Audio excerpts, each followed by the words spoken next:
Diary of ডিজায়ারের একটা নতুন ভিডিওতে তোমাদের সবাইকে স্বাগত। চলে এসেছি আজকে একটা চিকেনের রেসিপি বানাতে, সেটা হচ্ছে টিক্কা বাটার মশলা।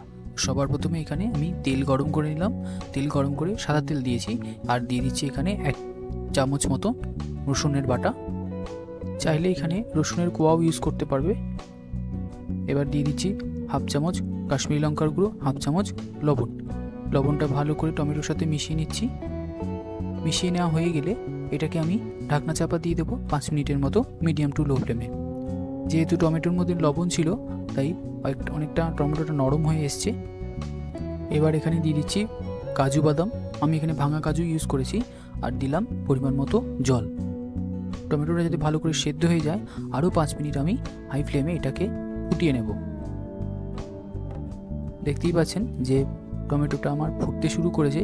আর এই স্টেপে এসে একটা জিনিস মাথায় রাখতে হবে, টমেটোর যে পাতলা স্কিনটা রয়েছে, এই স্কিনটা আমি ফেলে দিচ্ছি। এটা তোমরা চাইলে নাও ফেলতে পারো। এবার সমস্ত মিশ্রণটা একটু ঠান্ডা করে নিয়ে এবার আমি এটাকে মিক্সিতে একটা স্মুথ পেস্ট বানিয়ে নেব।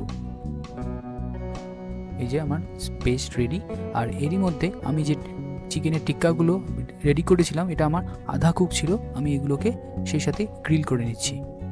চিকেন টিক্কা বানানোর জন্য পরিমাণ মতো বোনলেস চিকেন এইরকম আকারে কেটে নিয়ে তাতে আদা রসুন বাটা, 1/2 লেবুর রস, সামান্য সর্ষের তেল, স্বাদ মতো লবণ, কাশ্মীরি লঙ্কার গুঁড়ো, গোলমরিচ গুঁড়ো, জিরে গুঁড়ো, ধনে গুঁড়ো, জল ঝরানো টক দই দিয়ে মিনিমাম 1 ঘন্টা মাখিয়ে রেখে দিতে হবে। তারপর একটা গ্রিল প্যান অথবা ওপেন ফায়ারে সেঁকে নিতে হবে। আর সেঁকবার সময় মাঝে মাঝে ওপর থেকে একটু মাখন যদি ব্রাশ করে দিতে পারো তাহলে খুব ভালো হয়। আর এভাবে একটু পোড়া পোড়া করে রেডি করে নিলি তৈরি।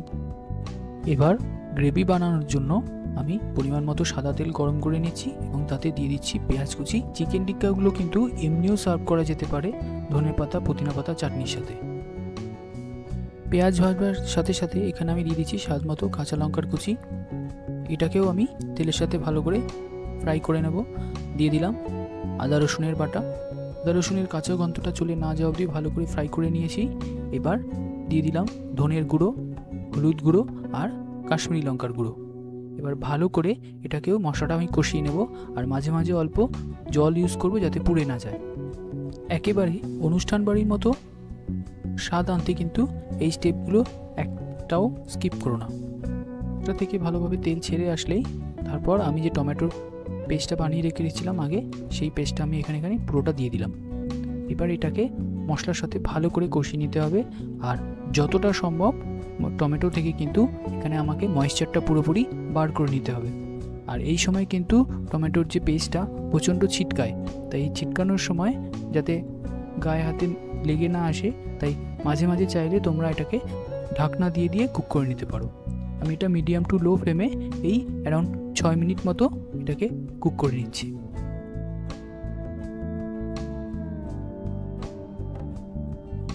দেখো কষাতে কষাতে যখন টমেটো থেকে পুরো ময়েশ্চারটা বেরিয়ে যাবে আর ঠিক এইরকম যখন টেক্সচারে চলে আসবে, তখন বুঝতে পারবে যে তোমার কিন্তু মশলা কিন্তু একেবারে রেডি। এটাকে কিন্তু আর বেশি কুক করবে না, তাহলে কিন্তু এবার মশলাটা তেতো হয়ে যাওয়ার সম্ভাবনা থাকবে। এরপর এখানে দিয়ে দিতে হবে পরিমাণ মতো জল। যেহেতু এটা সেমি গ্রেভির আইটেম, এই জলটা সেভাবে বুঝেই দিয়ে দেবে। আর দিয়ে দিচ্ছি পরিমাণ মতো লবণ। এবার যখনই একটু এরকম ফুটে আসবে তখন টিক্কাগুলো দিয়ে দিলাম। এবার এই টিক্কাগুলোকে দেওয়ার পর কিছুক্ষণ হাই ফ্লেমে এটাকে আমি ফুটিয়ে নেব। ফুটিয়ে নেওয়া হয়ে গেলে তারপর আমি দিয়ে দিচ্ছি পরিমাণ মতো অল্প গরম মশলা আর রোস্টেড কাসুরি মেথি। এই কাসুরি মেথিটা দেওয়ার পর গ্যাসের ফ্লেমটা সম্পূর্ণভাবে বন্ধ করে দিয়ে তারপর এটাকে ঢাকনা চাপা দিয়ে রেখে দিতে হবে 5 থেকে 6 মিনিট, যাতে ফ্লেভারটা ভালো করে এর মধ্যে ঢুকে যায়। এরপর গরম গরম পরিবেশন করবে উপর থেকে অল্প বাটার দিয়ে। আর এটা তোমরা রুটি, পরোটা বা নানের সাথে সার্ভ করতে পারবে। ভিডিওটা তাহলে এখানেই শেষ করছি। দেখা হচ্ছে একটা নতুন ভিডিওতে। সবাই ভালো থাকবে, সুস্থ থাকবে। ভিডিওটি দেখার জন্য অসংখ্য ধন্যবাদ।